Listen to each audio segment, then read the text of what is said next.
दुःख तंत करणार नाही. आज या लिंबा फाटा परिसरातील एक उमद व्यक्तिमत्व, एक तरुण तडफदार निर्व्यसनी मनमिळावू आणि कर्तव्यदक्ष असणारा हा आमचा जवान बाळनाथ कानिपुनाथाचा मुलगा, पुंड परिवाराचं भूषण 10 दिवसापूर्वी पडद्याआड गेलं. काळाने त्याला घेतलं. हा काळ असा का करतो? या काळाला नेमकं हे असं का आवडतं? काळाला मात करण्याची ताकद या भूतलावर कुणाची आहे का? काळाचे परिणाम होऊ नयेत म्हणून काही उपाय आहे का? यावरती चिंतन मांडताना तुकाराम महाराज एका अभंगामध्ये म्हणतात, क्षणोक्षणी ह्याचा करावा विचार, तरावया पार भव सिंधू, नाशवंत देह जाणार सकळ, आयुष्य खातो काळ सावधान. मग उपाय सांगितला, संत समागमी धरावी आवडी, करावी तातडी परमार्थाची, तुका म्हणे इह लोकीच्या व्यवहारे, नका डोळे दुरे भरोनी राहो. आता रडत बसू नका. आता आपल्याला पुढे निस्तरायचंय. आता जे समोर आलंय ते तुम्ही टाळू शकत नाही. म्हणजे आलंय त्यातून निस्तरायचं कसं, याच्यावरती अभ्यास करण्याची गरज आहे. हे जग अभ्यासानेच समजतं. बिगर अभ्यासाचं कुठलंही प्रश्नपत्रिका सोडवता येत नाही. तसं हे जीवन सुद्धा एक प्रश्नपत्रिका आहे. हिला उत्तराची गरज आहे आणि उत्तर कोणत्या पद्धतीने द्यावं हे चिंतन मांडताना या अभंगाचा साधर्म्य आपल्या आजच्या प्रसंगाशी आहे. काय म्हणतात महाराज? पहिल्याच चिन्हात सांगतात, क्षणोक्षणी हाच करावा विचार. आता या 4 शब्दाचे नीट अर्थ समजून घ्या.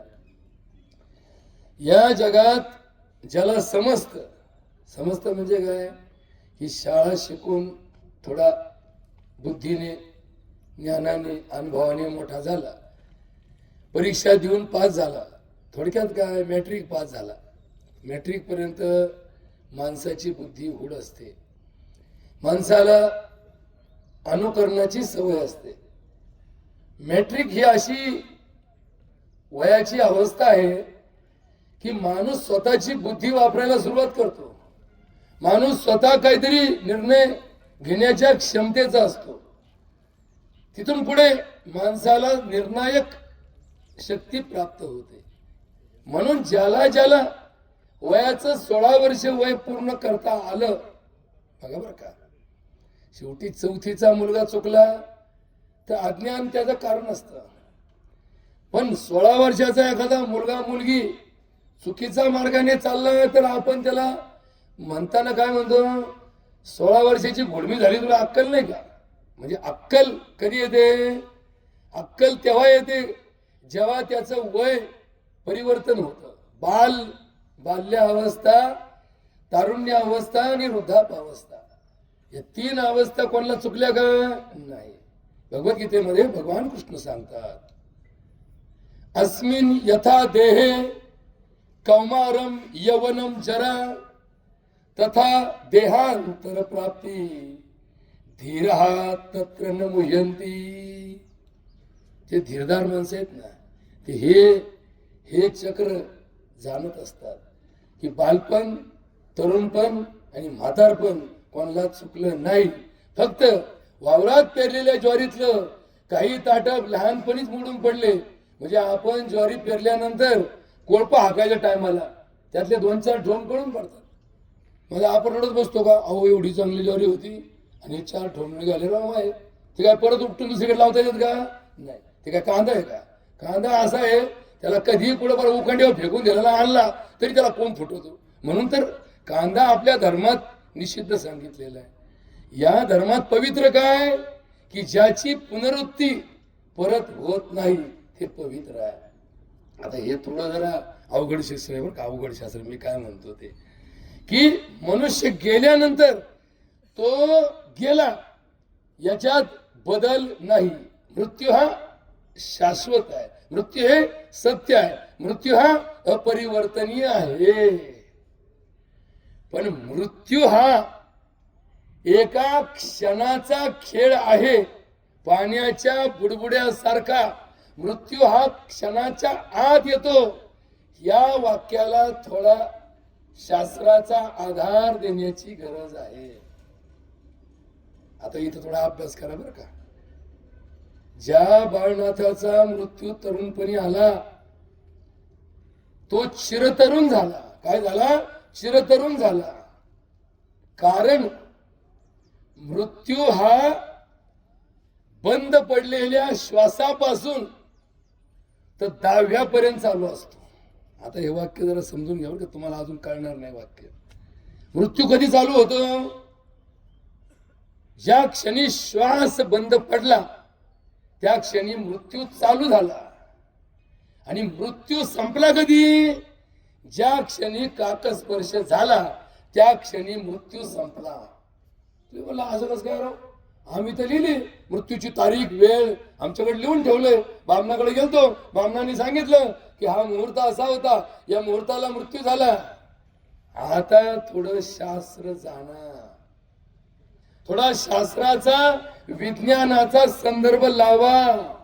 आता गेला ना गेला, तुम्ही किती रडले, किती कळले आणि किती कुचले तर फरक पडणार नाही. फरक कशात पडेल? शास्त्राचा आधार घेऊन वर्तमानाचं भविष्य पर्व निर्माण करण्यातच खरं धर्मतत्व आहे. मग हे देह, या देहात राहणारा जीव, हा जीव एक नाही. जीव जरी एक असला तरी तो रूपांतरित झालेला असतो.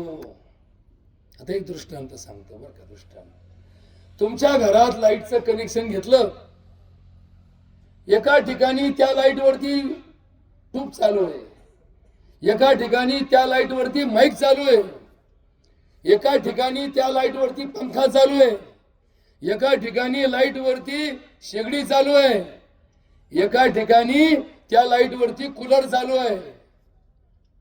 तुम्ही म्हणाल काय राव, या कूलरला लाईट कोणती आणली? हे काय हीच लाईट. हे हिटरला लाईट कोणती आणली? हे काय हीच लाईट. अरे पंख्याला लाईट कोणती आणली? हे काय हीच लाईट. असं कस का? एकच ऊर्जा, एकच लाईट, एकच कनेक्शन. गरमही करते, गारही करते, फिरवते पण, जाळते पण, जाळण थांबते पण, आणि लाईट देते पण, प्रकाश देते पण. तशी या देहामध्ये असणारी प्राणशक्ती 10 प्रकारच्या ऊर्जेमध्ये परिवर्तित झालेली असते. आता हे बारीक आहे का बरं का? हे प्रवचन आहे, हे काथ्याकूट तुम्ही तर आयुष्यभर करीत आले. या भजनाने, या भक्तीने साध्य काहीच झालं नाही. भक्तीचं साध्यच माहित नाही तर काय साध्य करायचं?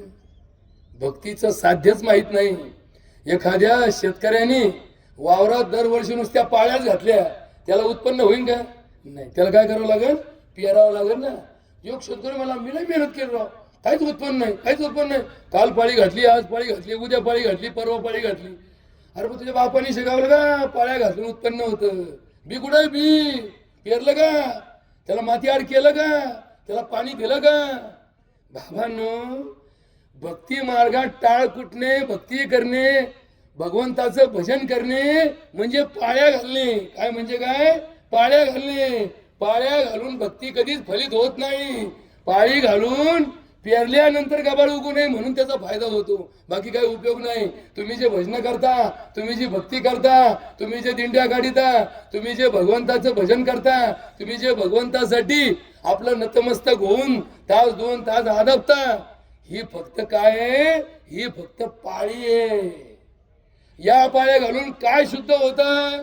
कोणतं तण मरतं? तर याच्यातून शरीरात गुडघ्यातला रोग कमी होत नाही, याच्यातून तुमच्या मानेवर आलेली एखादी सूज कमी होत नाही, याच्याहून तुम्हाला आलेला थंडी ताप कमी होत नाही, याच्यातून गबाळ जळत, याच्यातून तन मरत, तुमच्या अंतःकरणातलं मन बुद्धी चित्त आणि अहंकारात बदल होतो. मग या पाळ्या घालून जर तुमचं गबाळ गेलं तर मग तिथून पुढे जर तुमची पेरणी झाली तर तुम्हाला त्रास होणार नाही. कोण सांगतं? तुकाराम महाराज सांगतात. काय सांगतात? चित्त शुद्ध तरी शत्रु मित्र होती, व्याघ्रहीन खाती सर्पतय, विषते अमृत आघात ते हित, अकर्तव्य नित होय त्यांसी, दुःख जे देईल सर्व सुख कळी, होतील शीतल अग्निज्वाळा, आवडेल जीवा जीवाचे या परी, सकळा अंतरी एक भाव.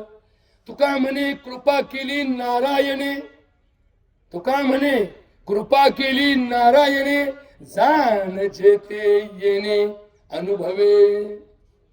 जो माणूस आपल्या वावरात पहिल्यापासून म्हणजे फार उन्हाळ खड्यापासून मेहनत करतो, त्याला पीक सुधारायला किंवा पिकाचं उत्पन्न वाढायला ज्यादा हातभाव लागत नाही.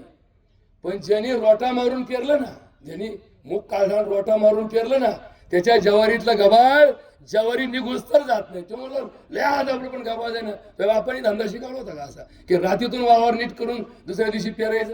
त्यात आपण आणलं तणनाशक. आता आपण बी लय डोकेबाज. म्हणजे माणूस इतका जे चिखलात फसलेल्या एखाद्या माणसाने चिखलातून बाहेर काढण्यासाठी प्रयत्न करताना जशी अवस्था असते तशी आमची अवस्था होऊन बसलेली आहे. काय अवस्था असते ताई? एखादा गाळ, एखाद्या तळ्यात जर एखादा माणूस फसला आणि त्याचा घोट्या इतका, त्याच्या पोटी इतका पाय चिखलात फसला, तो काय करतो? तिथं कोणी नसतं, तो वाट पाहत नाही. त्याला वाटतं काय लागेल त्याला, इतका इतका पाय फसलाय, तो अशी ताकद लावितो ना, खाली काय असतो? गाळ असतो. जशी ताकद लावितो तसा गुडघे इतका फसवतो. त्याला काय वाटतं? ताकद जरा कमी पडली काय ना आपली, मग म्हणतो का तो हा दम धरतो, हा करतो ना, असा जोरात पाय दाबितो, अजून कमरा इतका फसवतो. त्याच्या तोपर्यंत लक्षात येत नाही, तोपर्यंत त्याच्या लक्षात येत नाही की आपण फसत चाललोय. आपण कुठं चाललोय? फसत चाललोय. ते अजून आजबतो, अजून आजबतो, आणि मग गळ्यापर्यंत आलं, आता पास. मग ते हात वर करतो, ओ या या या या वाच वाच वाच वाच वाच वाच वाच. मग काही लोक भेटत यात, काही वाचत यात, काही तसेच खाली जाऊन जाऊन काळात फसून मरते. तसे या भूतलावर आमची माणसं स्वतः प्रयत्न करून याच्यातून बाहेर पडण्याचा प्रयत्न करताना फसत फसत फसत फसत चालले. या शेती धंद्याची वाट का लागली? या मनुष्य जातीला रोग का लागले? या प्राणी मात्रांना दवाखाने का दाखवावे लागले? हे माणसाने माणसाच्या हातून केलेलं मानवी देहाचं, या प्राणी देहाचं आणि या वनस्पती शास्त्राचं वाटोळ आहे. या निसर्गात ताकद आहे. हा निसर्ग माणसाला निरोगी ठेवण्यासाठी जन्माला आलाय. मनुष्य निरोगी जगावा म्हणून या निसर्गाने निर्मिती केलेली आहे. हा प्राणी निरोगी आणि स्वच्छंदी राहावा म्हणून निसर्गाची रचना आहे. ही वनस्पती स्वतः निरोगी राहते आणि दुसऱ्याला निरोगी बनवते. अवपार कराटे काय, ते तुमचं काय इंडोसल्फान काय, सारी दुनिया मारली तरी आमच्या झाडावरची कीड जात नाही. याचा अर्थ किडाची ताकद वाढली, झाडाची ताकद कमी पडली. पार सगळे जगातले दवाखाने वापरले तरी आमचे रोग हटत नाही. याचा अर्थ डॉक्टरकीच्या शास्त्रापेक्षा रोगाची ताकद जास्त झाली, रोग विजयी झाले, डॉक्टर हरले. जनावरांना पहिले फक्त चारा, पाणी आणि खुराक लागायचा. आता जनावरांना पहिला सकाळी डॉक्टर लागतोय. बघा काय दुर्दैवी व्यवस्था आली. हे डॉक्टर नावाची जी जात आहे, आता नीट ऐकून घ्या बरं का, जरा बारीक ऐका.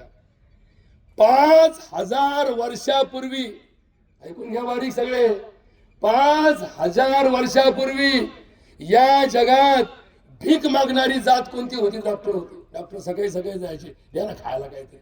त्यांना खायला भेटत नव्हतं. का भेटत नव्हतं? कोणी आजारीच पडत नव्हतं. त्यांच्याकडे कुत्रं जात नव्हतं. कुत्रं फिरकत नव्हतं. मग यांचे पोट भरायचे कसे?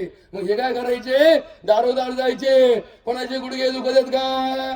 कोणाचे कंबर दुखत आहेत का? कोणाला जळवा लावायचे का? कोणाला बुखार आला का? मग जायचे. मग कोणीतरी एखादी म्हातारी मारायची, माझे गुडघे तरी दाखवून घेते बा, आणि मग त्याला पासाभर धान्य द्यायचं. यांना पूर्वी काय म्हणायचे? वैद्य म्हणायचे. वैद्य म्हणायचे. आणि त्या वैद्याचं द शब्द गायब झाला आणि हळूहळू त्याचे कोण झाले? वैद्य झाले. बरोबर का? मग आपल्याकडे कोण यायचे? वैद्य यायचे का नाही? यायचे. मग हे वैद्याचे वैद्य झाले. मग हे काय करायचे? घरोघर जायचे, जळवा घेऊन हिंडायचे. इकडे जळवा लाव, तिकडे जळवा लाव. जळू आपण म्हणतो जळकई, आपण म्हणतो नाही जळकई. जळकं म्हणजे काय असतं? जळलेलं असं काढी लावलं. जळकं म्हणजे जळू. जळू नावाचा असा प्राणी आहे, असा एक गोगलगाई सारखा किडा आहे की त्याला जर आपण लावलं, डॉक्टरच्या 1000 पट ताकद त्या जळवात आहे. काय ताकद आहे माहिती का? नीट ऐकून घ्या. तो जळवा लावल्यानंतर तो फक्त अशुद्ध रक्त शोषून घेतो. नासक रक्त काढितो आणि शुद्ध रक्त तसंच ठेवतो. काय देवाची कृपा असेल बघ, काय ताकद असेल त्याच्यामध्ये की तुमच्या एका कपात जर शुद्ध रक्त छटाके आणि अशुद्ध रक्त छटाके, तर तो काय करेल माहिती का? फक्त अशुद्ध रक्त पिऊन घेतो, शुद्ध रक्त तसंच ठेवतो. या फिल्टर सिस्टीम आमची आली ना आता मुले, याची डायलिसिस केलं, किडनी फिल्टर केली, याची 1000 पट ताकद त्या जळवामध्ये आहे. अरे या दूध डेअरीवाल्यांना अजून कळलं नाही का युरियाचं दूध आहे का पाम तेलाचं दूध आहे. या जगात राजहंस नावाचा पक्षी आहे.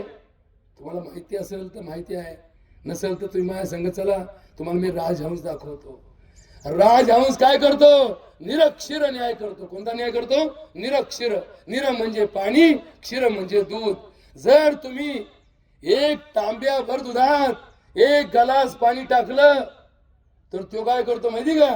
त्या तांब्यात चोच घातली का दूध पिऊन घेतो आणि पाणी बाजूला काढतो. तुम्ही म्हणला असा कसा फिल्टर आहे बा?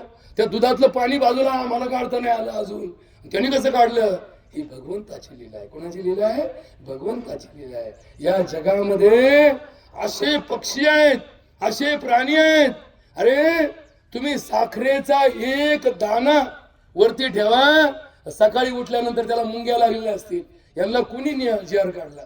यांना कुणी नोटीस केली का? माईकवर सांगितलं सगळ्या मुंग्यांना विनंती आहे की आपल्या घराच्या दारामध्ये साखर ठेवलेली आहे, संध्याकाळी येऊन प्रसाद रात्री भक्षण करावा.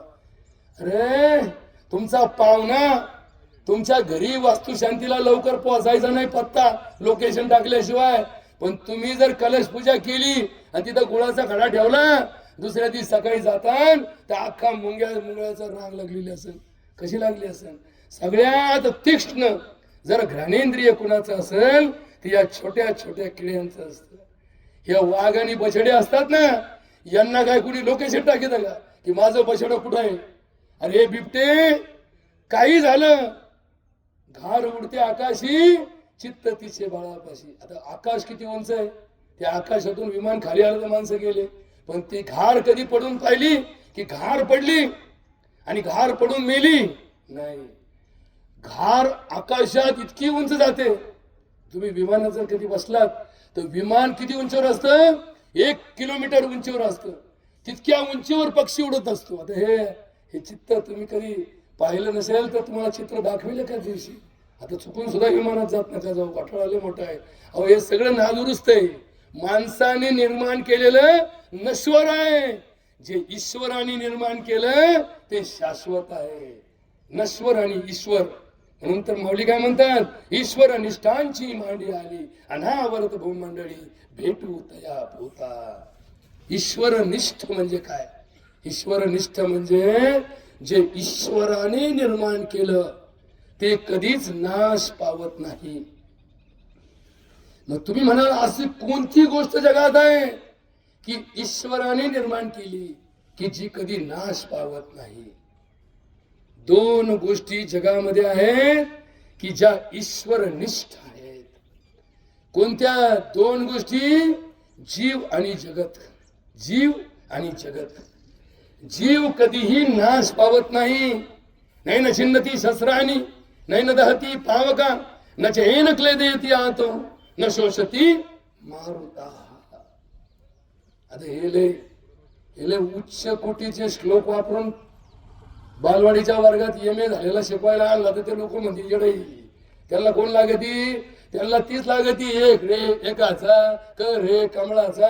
हे सांग कमळाच म्हणजे परत क रे कापाचा म्हणा, नाही परत वाटळ व्हायचं म्हणायचे. इथून कुठं आणलं जे काय आहे त्याच्यातून आता शाळेचं पुस्तक होतं ते काय माझ्याकडे दुसरं काही सांगत नाही. की शिकवणारच पहिलीच्या वर्गात शिकू शकतो. तसा हा अज्ञानी समाज ब्रह्मज्ञान सांगून सुधारणार नाही. ब्रह्मज्ञानाचा वापर करून जगाचं कल्याण होत नसतं. कोण म्हणतं? तुकाराम महाराज म्हणतात. काय म्हणतात? नको ब्रह्मज्ञान आत्मस्थिती भाव मी भक्त तू देव ऐसे करी दावी रूप मज गोपिका रमणा ठेवू दे चरणावरी माथा पाहिनी श्रीमुख देईनी आलिंगन जेने लिंबलोन उतरीन पुसता सांगेन हितगुज मग बैठोनी निवांत सुख गोष्टी तुका म्हणे यासी न लावे उशीर माझे अभ्यंतर जाणून या. माझ्या पोटात काय आहे हे पाहिलं पाहिजे. माझ्या होटात काय? माझ्या होटात तर मी लय गोड गोड बोलवतो, छान छान बोलवतो. हे व्यापारी लोक असतात ना, इतके गोड बोलतात, इतके गोड बोलतात की आपल्याला वाटतं एवढं प्रेम आजपर्यंत खरंच माझ्या बायकोनी सुद्धा माझ्या केलं नसेल. पण त्यांच्या पोटात एक असतं आणि होटात एक असतं. ते जेव्हा त्या बिलावरती यादी करून झटका देतात आणि जेव्हा पुढच्या टायमाला आपण दुसरीकडून माल आणतो तेव्हा कळतं की याचं गोड बोलणं काय भाव पडलं मला. बरोबर का? ही गोड बोलण्याची जी परंपरा आहे ही परंपरा व्यापारी परंपरा आहे. आणि व्यापार हा परमार्थाचा सगळ्यात मोठा धोका आहे. या जगात काय विकता येत नाही. या जगात 3 गोष्टी कधीच विकता येत नव्हत्या आणि 3 गोष्टी कधीच विकत मिळत नव्हत्या. बघा बरं का? आता हे वाक्य जरा कानटाव करून ऐका बरं का? कानटाव करून. ते जनावराला कानटाव करायची सवय असते. आपले कान बारीक असतात त्याच्याकडून टाव करून ऐका. 3 गोष्टी जगात कधीच विकत मिळत नाही. कोणत्या 3 गोष्टी जगात कधी विकत मिळत नाही? जगात प्रेम कधीच विकत मिळत नाही. प्रेमाचं दुकान जगात कुठंच नाही बरं का? प्रेम हे अंतःकरणातली गोष्ट आहे. तिचा बाहेर बाजार मांडता येत नाही. प्रेम बाजारात विकत मिळत नाही.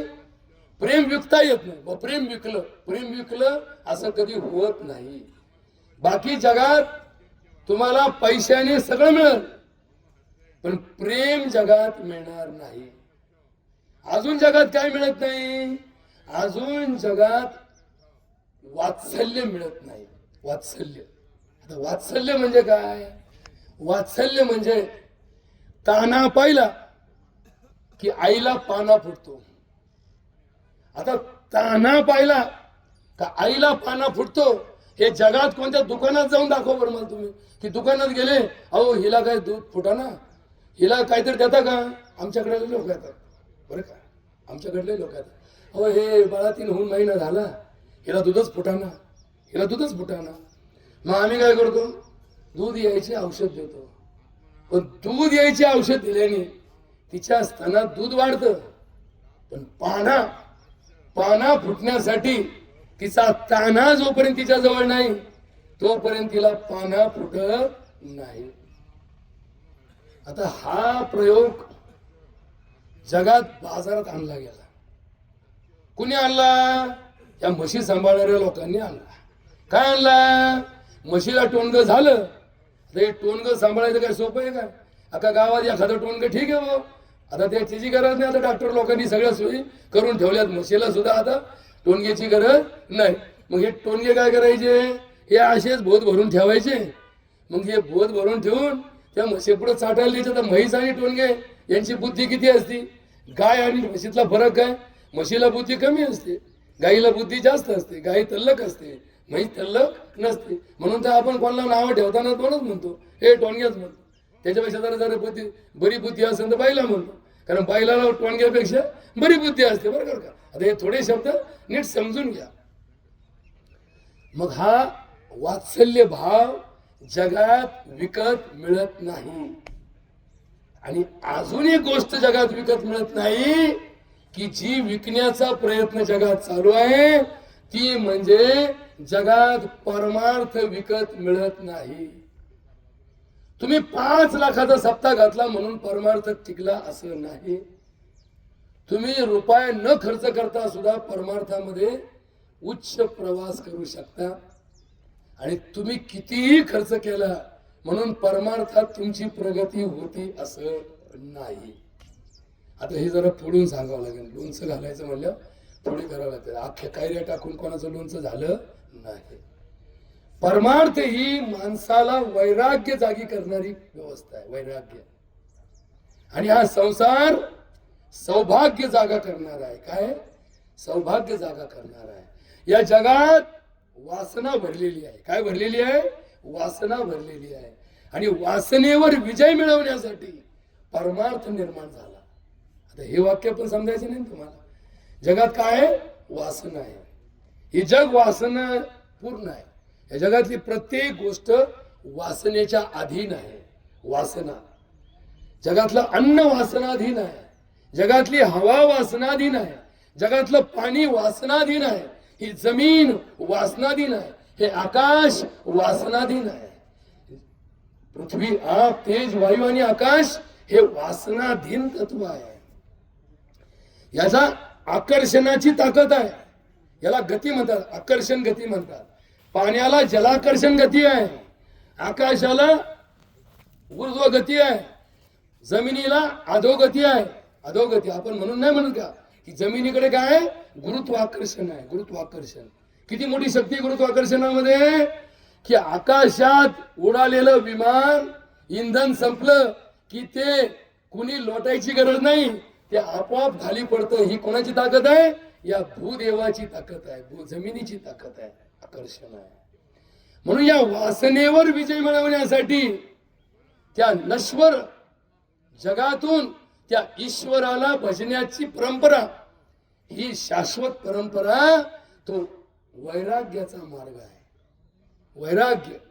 ज्याचं वैराग्य जाग झालं त्याचाच परमार्थ फळाला गेला. ज्याने सौभाग्यासाठी परमार्थ केला त्याचं सौभाग्य जाग होतं. त्याचा सौभाग्याचा मार्ग उन्नत होतो. पण ज्याचा परमार्थाचा मार्ग उन्नत करायचा असेल तर त्याचं वैराग्य महत्वाचं आहे. वैराग्य. वैराग्य. आणि हे वैराग्य समजून सांगण्यासाठी हा अभंग तुकाराम महाराजांनी सांगितला. मी काय सांगत होतो की या जगातला मृत्यू श्वास बंद पडल्यापासून चालू होतो तर काकस वर्षापर्यंत चालू राहतो. आता हे कसं काय? ती म्हणला आम्ही तर पहिल्यांदाच ऐकलं. असं असं कुठं असतं करावं? या देहामध्ये जी प्राणशक्ती आहे या प्राणशक्तीला 10 रूपामध्ये परिवर्तित केलं जातं. 10 रूपामध्ये ट्रान्सफॉर्मेशन ऑफ प्राणशक्ती. जसं आपल्याला तुम्हाला सांगितलं की घरात येणारी वीज पंखाही चालू करते. पंखा फिरत असतो. लाईटचा उजेड पडत असतो. शेगडीची जाळ दिसत असतो. कूलरची गार हवा लागत असते. कूलरची गार हवा गाळ करण्यासाठी तीच ऊर्जा. हिटरचा उष्णता निर्माण करणारी तीच वीज. पंखा फिरवणारी तीच वीज. लाईट दाखवणारी तीच वीज. उजेड करणारी तीच वीज. या विजेमध्ये एवढी कशी ताकद असते तर एनर्जी एका रूपातून दुसऱ्या रूपात परिवर्तित होत असते. तशी आपल्या देहामधली प्राणशक्ती रूपांतरित होत असते. म्हणून तर आपण काय म्हणतो तुझ्या जीव वाहून टाकीन. अरे माझा लय जीव आहे त्याच्यात. जीव आहे. आता हा जीव की जो तुलाही दिसला नाही मला दिसला नाही तू याच्यात कस काय जीव दाखवला? आणि हा जीव दुसऱ्याच्या शरीरात प्रवेश करता येतो. आता हे तर तुम्ही पहिल्यांदा ऐकलं असेल की माझी प्राणशक्ती तुमच्या शरीरात प्रवेश कशी करू शकते. याला सिद्धी म्हणतात. काय म्हणतात? सिद्धी. सिद्धी बुद्धी धर्म हरिपाठी आले प्रपंची निवाले साधू संगे. म्हणजे काय? म्हणजे काय हो? हे वाक्य पाठ करून साऱ्या गावात हरिपाठ पाठ आहे. पुढचं पाठ मागं सपाट चालू आहे. नाही, हरिपाठाचा अर्थ आयुष्यात उतरून घ्या. ही सिद्धी आहे. या सिद्धीमध्ये काय काय सांगितलं? अनुमा, गरिमा, लघुमा, परकाया प्रवेश. परकाया प्रवेश. दुसऱ्याच्या शरीरात तुम्हाला प्रवेश करता येतो. कसा काय करायचा प्रवेश? अरे ही शक्ती आहे. ही शक्ती भगवंताने दिलेली आहे. बघा एखाद्या ठिकाणी एखादा माणूस अडचणीत असतो, टेन्शन मध्ये असतो, खूप संकटात असतो आणि त्याचा ज्याच्यावर भरोसा आहे, ज्या माणसावर त्याचा विश्वास आहे, तो माणूस दिसला रे दिसला की त्याचं ब्लड प्रेशर कमी होतं, त्याच्या नाडीचे वाढलेले डोके कमी होतात आणि तो बिंदास होतो. तेव्हा आता काय भनभन नाही बा, आता हे आले ना, आता मी निस्तारायला मार्ग सोपा झाला. का? कारण त्याच्यात तेवढं काय विश्वास आहे. विश्वास हे जग चालतं फक्त आणि फक्त विश्वासावर. आणि दुर्दैवाने पानिपतच्या लढाईमध्ये ज्या दिवशी विश्वास मारला गेला त्या दिवशीपासून या जगात विश्वास ठेवण्याला पात्र कुणी राहिला नाही. कोणाचाच कोणावर भरोसा नाही. डॉक्टर म्हणतो आधी ऍडव्हान्स भरा मग ट्रीटमेंट चालू करतो. पेशंट म्हणतो आधी गुण द्या तुम्हाला दुप्पट पैसे देतो. दुकानदार म्हणतो आधी त्या स्कॅनरवर पैसे मार मी माल तुझ्या ताब्यात देतो. दुकान मालक गिराईक म्हणतो आधी माल ताब्यात दे हे पैसे घे. मग काय झालं? दुकानदाराचा गिराईकावर, गिराईकाचा दुकानदारावर विश्वास राहिला नाही. डॉक्टरचा पेशंटवर, पेशंटचा डॉक्टरवर विश्वास राहिला नाही. आईचा मुलांवर आणि मुलांचा आईवर विश्वास राहिला नाही. का बरं विश्वास राहिला नाही? मला अशी अनेक लोकांची कहाणी ऐकायला येते, माझ्या बापाने मला फसवलं. तुझ्या बापाने फसवलं? हा कोणता धंदा आहे? मुलं अशी गाराणी करतात जसं काय बाप गुन्हेगार आहे, बाप जन्माला घालून गुन्हेगार आहे आणि हा जन्माला येऊन सावे. म्हणजे बघा, बापाचं गाराणं करणारा मुलगा मूर्ख असतो, आईचं गाराणं करणारा मुलगा मूर्ख असतो. आईचं गाराणं, जिने जन्म दिला, जननी जन्मभूमीश स्वर्गात अपि करियसी. आता नीट तत्वज्ञान ऐकून घ्या. आपल्या परिसरामधलं एकमेव उदाहरण आहे बाळनाथाचं की ज्याच्या मृत्यू समोर आल्यानंतर ज्याने या जगाचं कल्याण शेवटच्या मिनिटापर्यंत केलं, शेवटच्या क्षणापर्यंत केलं. त्याच्या जिवंतपणी त्याच्या असणाऱ्या किडनीतून 2 जणांचे जीव वाचवण्याचं भाग्य पुण्य त्याच्या खात्यात जमा झालं. एकाचं हृदय खराब झाल्यामुळं ज्याचा मृत्यूच्या दाढे सापडलेला जीव याने दिलेल्या हृदयामुळे वाचला. आयुष्यभर सृष्टी न पाहू शकलेले जन्मांध असे 2 जन्मांध याने दिलेल्या डोळ्यामुळे जग पाहू शकले. बर तुम्हाला जगामध्ये काय काय निर्माण करता येतं? बंगले निर्माण करता येतात, स्टील निर्माण करता येतं, औषधं निर्माण करता येतात. तुम्हाला जगामध्ये स्वयंपाक करता येतो, तुम्हाला जगामध्ये एखादी गोष्ट बदलता येते. पण या जगात या विज्ञानाला 2 गोष्टी कधीच करता आल्या नाही. 2 गोष्टी कधीच करता आल्या नाहीत. त्या नीट ऐकून घ्या. ईश्वराने निर्माण केलेली गोष्ट माणसाला याच पिढ्यात काय 1000 पिढ्यात निर्माण करता येणार नाही. हा देह कुणी दिला? ईश्वराने दिला. कोणता जगातला कारखान्यात किडनी निर्माण करू शकणार नाही, कारखान्यात फुफ्फुस निर्माण करू शकणार नाही, कारखान्यात रक्त निर्माण करू शकणार नाही, कारखान्यात या शरीराची त्वचा निर्माण करू शकणार नाही, कारखान्यात हाड निर्माण करता येणार नाही, हाड निर्माण करता येणार नाही. या जगातली कोणतीही वनस्पती एका वनस्पतीच्या आधाराशिवाय जगात निर्माण करता येणार नाही. या जगातल्या 84 लक्ष योनीत निर्माण झालेल्या सजीव सृष्टीचा आधार घेतल्याशिवाय कोणतीही संकरित गोष्ट निर्माण करता येणार नाही. संकर म्हणतो ना आपण की संकरित गाय, संकरित ज्वारी, आता तर संकरित माणसं निर्माण करता यायला लागले. आता हे तुम्हाला अजून शास्त्र माहित नाही. जसं दुकानात ज्वारीचं बी विकत भेटतं, जसं दुकानात डॉक्टरकडं जनावरांचं बी विकत मिळतं, बरोबर, तिथपर्यंत माहिती आहे तुम्हाला. आता जनावरांचं बी डॉक्टरकडं असतं जनावराच्या, तसं माणसाच्या डॉक्टरकडं आता माणसाचं बी सुद्धा विकत मिळतंय. तुम्हाला पाहिजे असेल तर घेऊन जा, आमच्याकडे उत आलाय त्याला. नगर जिल्ह्यामध्ये अरुणराव 232 माणसाच्या बेण्याचे दुकानं आहेत. किती दुकानं आहेत? 232 अधिकृत माणसाच्या बेण्याची दुकानं आहेत. आणि त्याची गिऱ्हाईक एका दुकानात कमीत कमी रोजचे 10 गिऱ्हाईक आहेत. किती लोकांच्या घरात देणं आणून लावावं लागत याचा जरा अभ्यास करा आणि मग हे परमार्थाचे टाळकुटीत चला. ही काही सोपी प्रक्रिया नका समजू. कलियुग कलियुग कलियुग म्हणतो काय, खानदान सांगतो आमची आमकी आहे आणि तुमच्या खाणीत कोणाचा जन्म झालाय याचा जरा अभ्यास बारीक करा. आणि म्हणून या बाळनाथाने जे पुण्य केलं ते तुमच्या कोणाच्याच नशिबात लवकर येणार नाही. मग एखाद्याला वाटत असेल की माझ्या मृत्यूनंतर माझे डोळे काढून द्या, अवस्था तर राहायला पाहिजे.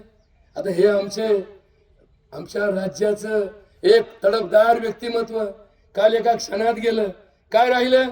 काहीच राहिलं नाही. फक्त त्यांच्या हातात त्यांची खूण राहिली, त्या खुणेवरून ओळखलं का हे याच्यात म्हणून. काय अवस्था असेल? काय सांगितलं महाराजांनी? क्षणोक्षणी हाच करावा विचार, तरावया पार भवसिंधू.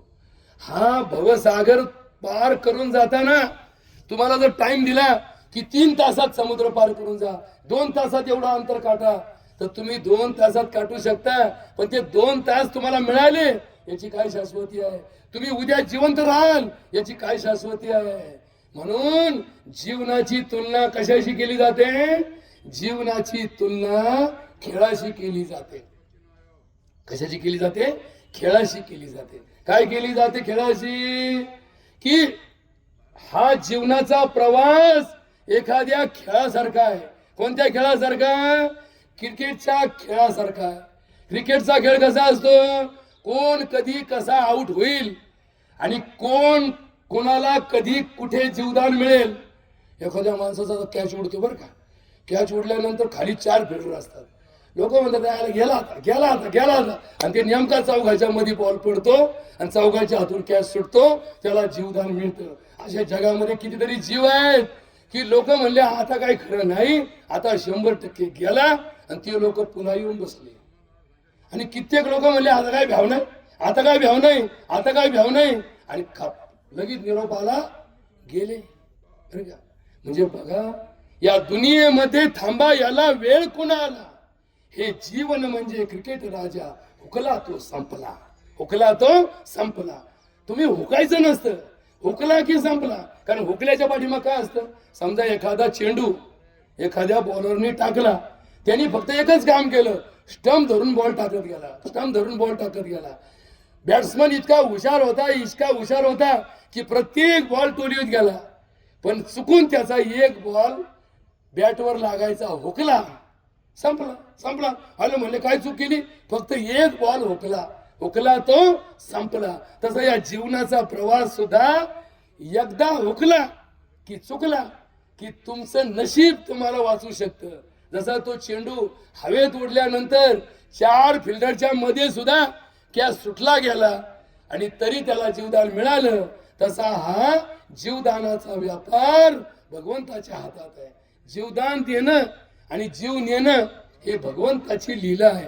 म्हणून तर तुकाराम महाराज एका अभंगामध्ये सांगतात. काय सांगतात? वैद्य वाचविती जीवा तरी कोण ध्याते देवा, काय जाणो कैसी परी, प्रारब्ध ते पुरी उरी, अंगी दैवत संचरे, मग तेथे काय उरे. 900 कन्यापुत्र होती तरी का करावे लागे पती. बघा बरं का, तुकाराम महाराज सांगतात. असे तुकाराम महाराज म्हणजे जसे आजचे अजित पवार जसे खोलून बोलायचे ना, ते तुकाराम महाराज कोणाची भिडभाड ठेवत नव्हते. तुका म्हणे साना थोर नाही भिडभाड. बघा बरं का, बघा तुकाराम महाराजाचा अभंग आहे, मी कोणाची भीड ठेवत नाही, कोणाची भाड खात नाही. आता बघा बरं का, आता भाड खाणं हा शब्द आपल्याकडे व्यवहारामध्ये असतो. आता भाड खाणं म्हणजे काय? इकणं. सगळं इकतात लोक, काय इकत नाही. इज्जत इकतात लोक, काय इकत नाही. काय ठेवलं इकायचं लोकांनी? सगळी बाजार मांडून टाकली. इज्जतीचा सुद्धा लोकांनी काय केला? बाजार मांडला. बाजारात सगळ्या गोष्टी विकत मिळायला लागल्या. तुम्हाला मग सांगत होतो ना की जगात आईबाप विकत मिळत नाही असं म्हणतात, पण या जगात आता आईबाप विकत मिळायला लागले. या जगात प्रेम सुद्धा विकायची वेळ आली. प्रेम सुद्धा करारावर विकत मिळत जातं. करार. तुम्हाला माहित नाही की आपल्याकडे भारतामध्ये लग्न लागल्यावर संसार चालू होतो. कंपनीत जाणारा मुलगा 6 महिने टेम्पररी कामाला जातो. 6 महिने टेम्पररी कामाला गेला की मग त्याला परमनंटची ऑर्डर काढायची परवानगी मिळते. या अमेरिकेमध्ये शिंदे पाटील, अमेरिकेमध्ये एक उद्योग चालू झाला. लग्न सुद्धा आता 2 पद्धतीने होतं की त्या मुलीनी त्या मुलासंग 6 महिने राहायचं. 6 महिने राहायचं, घरात राहायचं, एकत्र राहायचं, सगळं करायचं. आता सगळं करायचं म्हणजे असं म्हटलं तुम्हाला 6 महिन्यांनी त्यांची बैठक होते. पटतंय का लोकांचं? पटत असन तर लग्न करायचं, नसन पटत तर यांनी दुसरा मार्ग पाहायचा, तिने दुसरा पाहायचा. याला इंग्लिशमध्ये काय म्हणतात? Live in relation. आता हे नवीन आसुरी तत्वज्ञान आपल्या जगामध्ये आलंय. आता हे अमेरिकेतून पुण्यात डायरेक्ट फ्लाईट येतं, म्हणून पुण्यात सुद्धा जिचे पोरं पुण्यात असतील आणि अजून लग्न झाले नसतील, मधून मधून त्यांच्या फ्लॅटवर चक्रा मारीत चला, नाही तर घोटाळे तुम्हाला लवकर कळणार नाही. नीट चक्रा मारीत चला, नाही तर माझा मुलगा इंजिनियर आहे, त्याला 10 लाखाचं पॅकेज आहे, 10 पुरी घरात आणून नाही बसवले त्यांनी, तर त्याचाही पण घोटाळा तुमच्या लवकर लक्षात येणार नाही. ही समस्या वर्तमान काळातली वास्तव आहे. काय झालं? पूर्वी लग्नाचा अंतरपाठ बाजूला करेपर्यंत नवऱ्याने नवरीचं तोंड पाहिलेलं नसतं. आता लग्नाच्या आधीच प्री वेडिंग झालेलं असतं. म्हणजे इकडे लोक नवरदेवाचे तांदूळ घालतात आणि तिकडे त्यांचे बुके घेण्याचे फोटो पाहतात. काय चाललंय मग? कोणत्या जगात कोणता सीन दाखवायचा वेळ आली? नमस्कार, रामराम, नमस्कार. काही दिवसानंतर अरुणराव लग्नाला पोरगी पोरासकट उभी राहायला बसली, बाळ घेऊन उभी राहिली. बाळ आहे तिच्या संग. काय चाललंय? तिचं लग्न लावायचे. कोणासंग? नवऱ्या संग लग्नाचं. हे बाळ ज्या बापाचं आहे त्या बाळाच्या बापासंग त्या बाईचं लग्न लावायचे. म्हणजे नवरी उभी आहे, मध्ये अंतरपाठ चाललाय, ब्राह्मण म्हणतोय स्वस्ती श्री गणनायकम, आणि ती पोरग रडत आहे. काय करतोय? म्हणजे यांचं लग्न लावलंय. काय तमाशा आहे बाबा हा! तमाशा लय दिवस नाही लागणार पाहायला तुम्हाला. या तमाशाचं उत्तर 1,00,000 वर्षापूर्वी, किती वर्षापूर्वी? 1,00,000 वर्षापूर्वी भृगु ऋषी नावाचे, भृंग ऋषी नावाचे ऋषी या भूतलावर होऊन गेले. ते भृंग ऋषी सांगत होते की असं कलियुग येणार आहे की त्या कलियुगात पुण्य कुणीच करणार नाही, पण पुण्याचं फळ मात्र लाईन लावते. पुण्याचं फळ जर कुठे भेटत असेल ना, असं वाटप चालू झालं ना, पुण्य फळाची वाटप करायची, तर सगळे लोक पुण्याच्या फळासाठी लाईन लावतील.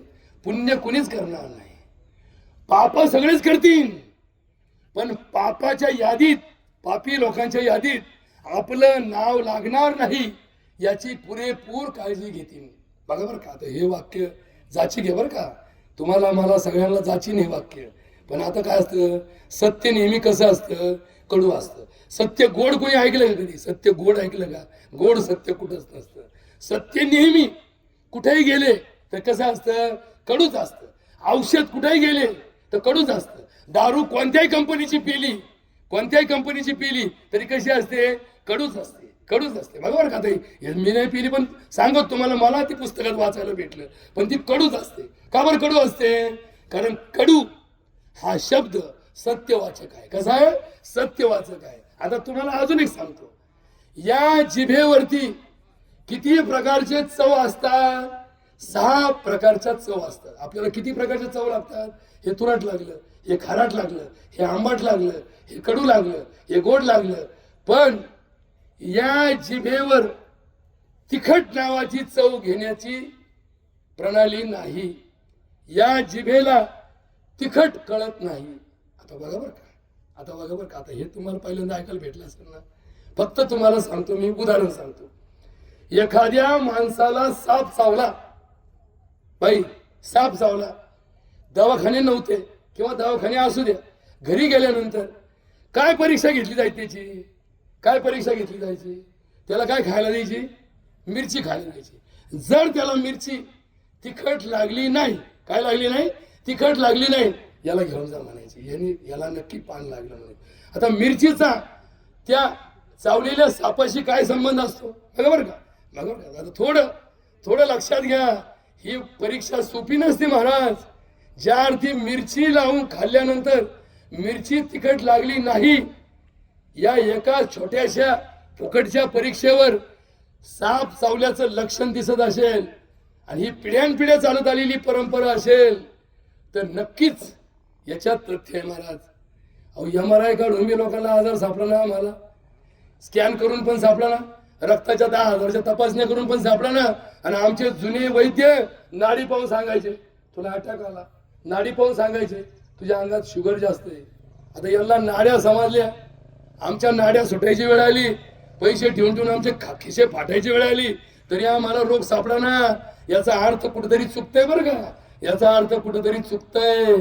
याचा अर्थ आम्ही या ईश्वरावर विश्वास ठेवण्याऐवजी या नश्वरावर विश्वास ठेवून चाललोय. हे नश्वर आहे, ही विद्या नश्वर आहे, हे आधुनिक शास्त्र नश्वर आहे. या आधुनिक शास्त्रात आजारावर उपाय आहे पण मृत्यूवर उपाय नाही. बघा, पुन्हा एकदा वाक्य सांगतो, एक डॉक्टर म्हणून सांगतो, एक जबाबदार नागरिक म्हणून सांगतो, पुणे विद्यापीठाचा सुवर्ण पदक विजेता डॉक्टर म्हणून सांगतो, या जगात आजारावर उपचार शोधता आले पण मृत्यूवर उपचार शोधता आला नाही. जे जे असेल प्रारब्धी ते न चुकेल कर्म कधी, होणारा सारखी बुद्धी कर्मरेषा प्रगटे, न कळे पुढील होणार भूत भविष्य विचार, कर्म धर्म तदनुसार भोगणे लागे सर्वथा, ऐसा लिहून गेला विधाता, मग कासया करावी ते चिंता, आपुलिया संचिता कर्मरेषा प्रभाव. अरे हा बाळनाथ कुठं चुकला होता बरं? याच्या डोक्यात हेल्मेट होती ना? हेल्मेट होती. याची साईड चुकली होती का? हा रस्त्याच्या त्या बाजूने होता की कायद्याने ज्या बाजूनी सुरक्षित प्रवास म्हणून बोर्ड लिहिला, रस्त्याच्या डाव्या बाजूने चला, सुरक्षित चला. याची गती तेवढी होती की जी गती शासनाने नेमून दिलेल्या गतीपेक्षा कमी होती. याच्या डोक्यात शिरस्त्राण होत, याची गती कमी होती, याच्याकडे लायसन होत, याची गाडी तंदुरुस्त होती, याची गाडी तंदुरुस्त होती, याची साईड बरोबर होती. फक्त काळ त्याच्यावर झडप घालून आला. आता याच्या उदाहरण कुठं आलं? जसं श्रावण बाळ तीर्थयात्रेला बापाला घेऊन चालला, आईला घेऊन चालला, कावड केली, कावडीमध्ये एका बाजूला आई बसवली, एका बाजूला बाप बसवला आणि खांद्यावर कावड घेऊन चालला. ताण लागली म्हणून आई बापांनी विनंती केली, पाणी पाजतो का जरा? एका ठिकाणी सरोवर दिसलं, बघा बर का, त्या सरोवरामध्ये पाणी होतं. पाणी कोणतं सगळ्यात श्रेष्ठ असतं? या जगातलं सगळ्यात श्रेष्ठ पाणी असतं सरोवरातलं. आणि सगळ्या सरोवरातलं श्रेष्ठ सरोवर कोणतं आहे सांगाल कोणी? सगळ्या सरोवरातलं श्रेष्ठ सरोवर आहे मानस सरोवर. कोणतं सरोवर? मानस सरोवर. त्यातलं पाणी अमृत तुल्य आहे. कसं आहे? अमृत तुल्य आहे. पण तुम्हाला माहित नाही, ज्या ठिकाणी मानस सरोवर आहे, आता ऐका बरं का नीट, आता ऐका बरं का नीट, त्याच्या शेजारी लगेच राक्षस सरोवर आहे. कोणतं सरोवर आहे? राक्षस सरोवर आहे. कुठं? जिथं मानस सरोवर आहे त्याला खेटून लगेच 2 किलोमीटर वरती राक्षस सरोवर आहे. मानस सरोवराचं पाणी गोड लागतं. कसं लागतं? गोड लागतं. त्याच्या शेजारी त्याच पाण्याच्या उद्गमावर, त्याच कैलास पर्वतावर राक्षस तळ आहे, ज्याचं पाणी पेलं की माणूस मरतो. पेलं की लगेच मरतो. ज्याला विष प्राशन करायचं असेल त्यांनी तिकीट काढून जावा आणि फक्त जाऊन पाणी प्यावा, लगेच 2 क्षणात त्याचा मृत्यू होतो. का बरं? विष आणि अमृत कुठून निघालं? विष आणि अमृत कुठून निघालं? समुद्र मंथनातून निघालं. पण समुद्र मंथनामध्ये आधी विष निघालं का आधी अमृत निघालं? बघा स्टोरी थोडीशी. आता हे सगळे रोज वारकरी माळकरी लाखांनी सप्ते घातलेत, कोटींनी खर्च केलेत, जरा उत्तर द्या. या समुद्र मंथनात आधी विष निघालं आणि मग अमृत निघालं. मग हे विष कोणाला नको म्हणणाऱ्या राक्षसांनी, जे जसं राजकारण असतं ना आपलं, दोन पक्ष असतात, तसे हे राजकारण आजचं नाहीये. हे राजकारण या सृष्टीच्या निर्मितीपासून आहे. दोन पक्ष कायम आहेत या जगामध्ये. एक देवांचा पक्ष आणि एक राक्षसांचा पक्ष कायम आहे. एक ईश्वरनिष्ठांची पक्षाची भूमिका, एक नश्वरनिष्ठांची भक्ताची भूमिका ही कायम आहे. आणि मग ते विष कुणी घ्यायचं, ते विष कुठं ठेवायचं म्हणून चर्चा झाली. आणि शेवटी शंकराने ते विष प्राशन केलं आणि नंतर निघालेलं अमृत कराराप्रमाणे, करार झाला होता ना, जसा आमचा भारत पाकिस्तानचा ताशकंद करार झाला, तो करारच गायब झाला. कोणालाच कळना कोणता देश कुठपर्यंत आणि कोणता देश कुठपर्यंत. हे भांडण तोपर्यंत मिटणार नाही जोपर्यंत पाकिस्तान भारतात विलीन होणार नाही, तोपर्यंत हे भांडण मिटणार नाही. आता हे वाक्य काही इथं वापरायची गरज नाही, पण हे तुम्हाला करार म्हणून सांगितलं. कारण ताशकंद करार एक काश्मीरला झाला आणि हा देवदेवतांचा राक्षसांची करार पण याच हिमालयात झाला. आणि मग ते विष देवाने पेलं, मग नंतर मिळालेलं अमृत देवांना देण्यात आलं. म्हणून देव अमर आहे. म्हणून नरकासुराचा नाश भीष्माच्या हातून किंवा भीमाच्या हातून असुराचा नाश, नरकासूर भस्मासूर हे असुर जगात अमर होऊ शकले नाही, अमर झाले देव. आणि म्हणून दैवी मार्गाचा हा प्रवास. पण याचं नाव पण किती? बाळनाथ. बापाचं नाव कानिफनाथ. आणि हा पुंड परिवारात जन्माला आलेला पुत्र कमी वयात गेला. तुम्हाला सांगत होतो श्रावण बाळाची गोष्ट अर्धी सांगितली आणि तुम्हाला प्राणाची गोष्ट अर्धी सांगितली. दोन गोष्टी संपवतो आणि प्रवचन संपवतो. किती जणांनी जरी भाषण केले तरी दुःख संपणार नाही. उलट ते भाषण ऐकून आम्ही आधी सांगितले लोक विसरून जातात, म्हणतात मग काय सांगत होते, काहीतरी सांगत होते. म्हणून प्रत्येकाला ग्रहपाठ आवश्यक असतो. शाळा ही वर्गपाठावर चालत नाही. जितका वर्गपाठ महत्वाचा आहे तितकाच ग्रहपाठही महत्वाचा असतो. म्हणून प्रवचनामध्ये आम्हाला थोडी ग्रहपाठ देण्याची सवय असते. आम्ही वर्गपाठ घेतला ना, आता ग्रहपाठही थोडं समजून घ्या.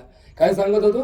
मग श्रावण बाळाला पाणी आणण्यासाठी सरोवरावर गेलेला तो पुत्र श्रावण, पाण्याचा आवाज आला आणि आवाज फक्त ऐकला. कुणी ऐकला? दशरथाने. किती तल्लक असेल दशरथाची बुद्धी बघा, किती विद्याभूषित असेल. आवाज ऐकला, माणूस पाहिला नाही, फक्त लक्षात आलं जंगलात सरोवरावर पाणी पिण्यासाठी कोण येऊ शकतं? या जंगलातले प्राणी येऊ शकतात. त्याच्या मनात यत्किंचितही शंका आली नाही की एक माणूस सरोवरात चुकून पाण्याला आला तर. ही शंका न येता त्याने फक्त डोळे झाकले, ध्यान केलं आणि आवाजाच्या दिशेने बाण सोडला. कशाच्या दिशेने बाण सोडला? आवाजाच्या दिशेने बाण सोडला. आम्ही तर गल दिसत असून गोट्या फेकल्या तर गलीत गोट्या जातील याची गॅरंटी नाही. त्यांनी आवाजाच्या दिशेने बाण सोडला आणि तो बरोबर त्या श्रावणाचा भेद घेऊन गेला. याच्यात श्रावण गेला, याच्यात दशरथाच्या हातून काय झालं? हत्या झाली. पण त्या हत्येचा उद्देश काय होता? काहीच नव्हता. त्याला काय करायचं होतं? त्याला त्याच्या धर्माने दिलेल्या शिकारीची शिकार करायची होती. आणि क्षत्रियांचा धर्म आहे शिकार. बघा बरं का, क्षत्रियांचा धर्म आहे शिकार करणं. राजे बिगर शिकारीचे कधी झाले नाही. शिकार करणं क्षत्रियांचा धर्म आहे. फक्त शिकारीचं लक्ष चुकू देता कामा नये. शिकार कुणाची करावी याचा पण एक नियम असतो. आता ही वेळ नाही, हा प्रसंग नाही. म्हणून ज्या गाडीखाली या बाळनाथाचा मृत्यू झाला ती काळ म्हणून त्याच्या समोरून उभी राहिली. चुकीच्या रस्त्याने आली, चुकीच्या दिशेने, चुकीच्या अतिक्रमणित भागामध्ये घुसली. परंतु तो क्षण बुद्धिमान असणाऱ्या आपल्या बाळाला वाचवता आला नाही. का? कारण तो कायद्याच्या चाकरीत राहिला. त्या क्षणात त्यांनी रस्ता बदलला असता. जर तर या गोष्टीला जगात किंमत नाही. आपल्याकडे नेहमी त्याच गोष्टीची चर्चा केली जाते की जी गोष्ट आपल्या अखत्यारीत नाही. आपण नेहमी म्हणतो याला उपचार चांगले झाले नाही म्हणून गेला, याला त्रास दिला म्हणून गेला, याला टेन्शन होतं म्हणून गेला, याला मदत झाली नाही म्हणून गेला. मनुष्य गेला म्हणजे गेला. या गेलेल्या मनुष्याच्या मृत्यूच्या कारणाचा कार्यकारण मीमांसेचा शोध लागणं म्हणजे पाप आहे. काय आहे? पाप आहे. मृत्यूच्या कारणाचा शोध लावणं म्हणजे पाप आहे. आणि या शोध लागायच्या परंपरेमध्ये बघा बरं का, आता हे कारभारी लोकांनी नीट ऐका, सगळे कारभारी इथंच आहेत. आता आपण एखाद्या माणसाला गेल्यानंतर त्याचं पोस्टमार्टम करतो. काय करतो? पोस्टमार्टम करतो. आता पोस्टमार्टम करतो म्हणजे काय करतो? मृत्यूला कारण ठरणाऱ्या अवयवांपैकी महत्वाचे अवयव काढून ते आधी गेले की जीव आधी गेला याचा शोध लावायचा काय करतो? प्रयत्न करतो. आता हे कुठं करतो? हे सरकारी दवाखान्यात करतो. सरकारी दवाखाना म्हणजे काय? सरकारी काम 10 महिने थांब, मग सरकारी कार्यक्रम चालला की हे काढितो, कुठंतरी नेऊन टाकीतो. जर तुम्हाला खरंच या पोस्टमार्टम मधून काही साध्य करायचं असेल तर याच्यासाठी विकसित शास्त्र खाजगी रूपामध्ये उपलब्ध आहे. त्याचा जर शोध लावला तर तुम्हाला निश्चित कार्यकारण मीमांसा सापडू शकते. पण धर्म काय सांगतो? या गोष्टीला अर्थ नाही. आपण ज्या गोष्टी ज्ञात नाही त्या ज्ञात असल्याचं भासून समाजात अराजकता माजवतो. काय करतो? समाजात अराजकता माजवतो. गैरसमजातून अनेक हत्या झाल्या, गैरसमजातून अनेक भांडणं झाले, गैरसमजातून अनेक वाद झाले, गैरसमजातून अनेक गोष्टींचा नाश झाला. म्हणून ईश्वराच्या वर विश्वास ठेवणाऱ्या माणसांनी मृत्यू हा काळाच्या अधीन आहे हे सांगण्यासाठी तुकाराम महाराज सांगतात, क्षणोक्षणी हाच करावा विचार, तरावया पार नाश भवसिंधू. नाशवंत देह जाणार सकळ, नाशवंत देह जाणार सकळ. आयुष्य खातो काळ, काळ खातो काळ. आता काळ काय आहे? काळ कधीपासून आहे? हा सृष्टीच्या आधीपासून आहे. आणि हा कधीपर्यंत आहे? सृष्टीच्या विनाशानंतर सुद्धा काळ आहे. कालाय तस्मै नमः. कालान याती वयमेव यातः. आम्ही संपतो पण काळ संपत नाही. काळ हा अनादि अनंत आहे. या जगात 9 गोष्टी शाश्वत आहेत. किती गोष्टी शाश्वत आहेत? 9 द्रव्य शाश्वत आहेत. किती गोष्टी शाश्वत आहेत? 9 गोष्टी शाश्वत आहेत. कोणत्या 9 गोष्टी शाश्वत आहे? खादिन्यात्मा मनः कालो दिशश्च द्रव्य संग्रह. लय परमार्थाच्या गप्पा मारताना या समोर, चला या समोर. 9 गोष्टी शाश्वत आहे. खादिन्यात्मा मनः कालो दिशश्च द्रव्य संग्रह. शेवटचं वाक्य सांगतो. खादिन्यात्मा म्हणजे ख आदी पंचमहाभूत शाश्वत आहेत. या जगातली जमीन कधीच नष्ट होणार नाही. या जगातलं पाणी कधीच नष्ट होणार नाही. या जगातली हवा कधीच नष्ट होणार नाही. या जगातलं आकाश कधीच नष्ट होणार नाही. आणि या जगातली ऊर्जा कधीच नष्ट होणार नाही. हे 5 गोष्टी पंचमहाभूत म्हणून जगात आहे. 5वी गोष्ट काय? आत्मा हा कधीच नाश पावणार नाही. मन कधीच मरणार नाही. आपण म्हणतो ना मन मारून आपण म्हणतो मन मारून जगला. मन कधीच मरत नसतं.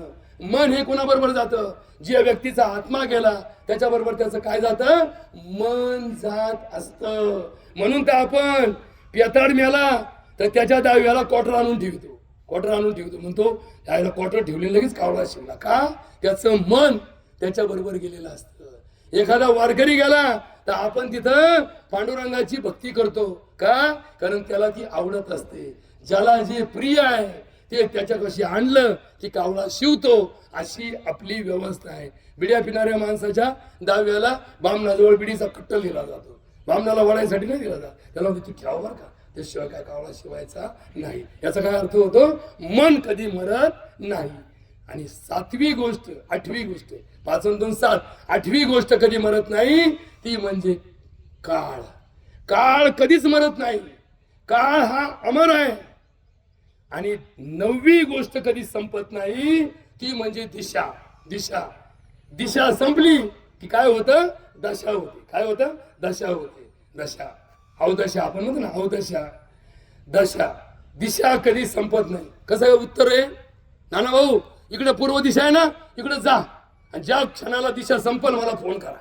ज्या क्षणी दिशा संपल, पूर्व संपली, डॉक्टर साहेब पूर्व संपली, मी लगेच येतो. दिशा तुम्ही संपतान, पण दिशा संपणार नाही.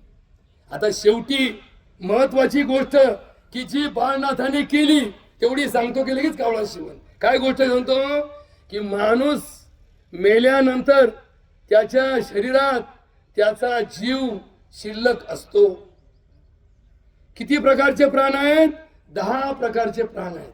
किती प्राण आहेत शरीरामध्ये? 10 प्राण आहेत. या 10 प्राणांची नावं आणि त्यांचा कार्यकाळ सांगतो आणि प्रवचन संपवतो. कारण बाळनाथाने आपली किडनी दिली, बाळनाथाने आपलं हृदय दिलं, बाळनाथाने आपले डोळे दिले. हे जगातलं सगळ्यात पुण्य हे तुमच्याकडूनही घडणार नाही, माझ्याकडूनही घडणार नाही. घडेल याची खात्री नाही. जरी मी उद्या बॉन्ड पेपरवर लिहून दिलं की माझं कातडं काढून ज्यांचे कातडे जळालेत त्यांना लावून टाका, माझ्या शिरा काढून ज्यांच्या शिरा ब्लॉक झाल्या त्यांना लावून टाका, माझे हाडं काढा ज्यांचे हाडं कुचकामी झालेत त्यांना लावून टाका, माझा मेंदू काढा ज्यांचा मेंदू काम करीत नाही त्यांना नेऊन लावा, माझं स्वरयंत्र काढा ज्यांचे स्वर निघत नाही त्यांना लावा, माझा कान काढा ज्यांचे कानाने ऐकू येत नाही त्यांना लावा. मी मग बॉन्ड करून देईन, माझा रोज सत्कार होईल. या या या डॉक्टर साहेब, हे असे भामटे जगातले आहेत की विनाकारण सत्काराला पात्र आहेत. कष्टासाठी कुणी मरो, प्रतिष्ठेसाठी आम्हीच उरो, लोभासाठी कुणासहीच मरो, ऐसेच झाले जनी. असे आम्ही मधीच सत्कार करून घेतो. आमचे काही घेणं न देणं. आमचे नेत्रदान केले, फॉर्म भरले, लगेच हार घातले गळ्यात. आणि तुझे नेत्र द्यायच्या लायकीचे राहतील का नाही याची खात्री आहे का? अरे या जगात जर तुम्हाला धर्म चालवायचा असेल तर प्रत्येकाचं नेत्रदान कंपल्सरी करा. माणूस गेल्यानंतर त्याचे डोळे जर शाबूत असतील तर शासनाने कायदा करावा, ते डोळे काढून त्या नेत्रपिढीला द्यावे, अंधांना दुधी. आणि हे गैरसमज दूर करा की तुमचे अवयव काढून घेतले म्हणजे तुमचे हाल केले. अरे आमच्या पोस्टमार्टम वरती 90% लोक सही करीत नाही. नको नको नको नको, त्याचे लय हाल होते. अरे मेल्यावर काय हाल होते? मेला म्हणजे मुर्दा येतो, त्या मुर्द्याचे कधीच हाल होत नाही. हाल जीवाचे होत असतात. त्याचा जीव गेला, आता त्याला जाळा काय, पुरा काय, त्याला लाईटवर जाळा काय, लाकडावर जाळा काय, आणि मुले चंदनात जाळा. त्या चंदनाची किंमत किती आहे माहिती? आता हे चोरांना माहिती असं किंमत किती, आपल्याला नाही माहिती ती किंमत किती. पूर्वी लोक चंदनात जाळायचे. का जाळायचे? तेव्हा हे सगळं मुबलक होतं. आता नगरमध्ये 2 व्यवस्था आहेत, लाकडावर जाळायची व्यवस्था आहे आणि लाईटवर जाळायची व्यवस्था आहे. लाईटवर माणूस 30 रुपये जाळला जातो. किती रुपये जाळला जातो? 30 रुपये जाळला जातो. आणि लाकडात 3000 रुपये खर्च येतो.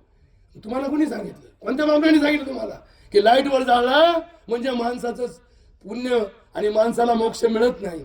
तुम्हाला मी सांगतो, लाईटवर जाळल्यानंतर उलट हे भुसकाट कुठेतरी नेऊन टाकायची वेळ येत नाही. ते शिल्लक राहतं की जे खरोखर त्याच्या आयुष्यातला शेष आहे आणि तो निशेष करायचा असेल त्याचा दावा घालावा लागतो. आता वाक्य नीट आहे का? 10 प्राण या शरीरात आहेत, त्यापैकी श्वास बंद पडला की 5 प्राण निघून जातात. किती प्राण निघून जातात? 5 प्राण निघून जातात. कोणते 5 प्राण निघून जातात? प्राण, व्यान, उदान, अपान, समान. किती गेले? 5 गेले. म्हणजे किती शिल्लक राहिले? 5 शिल्लक राहिले. किती शिल्लक राहिले? 5 शिल्लक राहिले. ज्या दिवशी आपण त्याचा ज्या वेळेला अंत्यविधी करतो त्या दिवशी त्याच्यातला 1 जातो. किती शिल्लक राहिले? 4 शिल्लक राहिले.